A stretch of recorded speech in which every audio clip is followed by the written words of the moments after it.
আজকে থেকে নিজে রান্না করে খাবো। আমার রান্না শিখায়, তেলের মধ্যে 2টা পেঁয়াজ রসুন দিয়ে নাড়া দিলে তো রান্না হয়ে যায়। আমি তো একটা বেগুন কেটে দিচ্ছি, ওখানে একটু পানি দিয়ে ঢাকা দিয়ে 10 মিনিট জাল দিলে মামলা ডিসমি। আমি রান্না করতে পারবো না।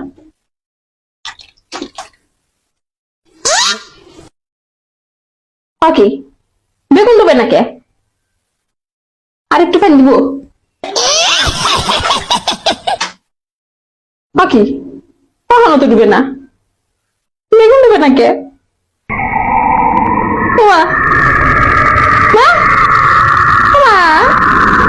বেগুন দেবে নাকি?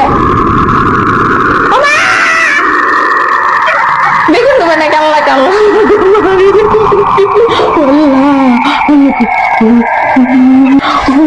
তাও ডুবে না। ও মা, বেগুন ডুবে নাকি? তাবিজ কই, তাবিজ কই। ও মা, বেগুন আমার দিকে খায় আল্লাহ তো সব খায় আপনার খাই ভালো মা। আমার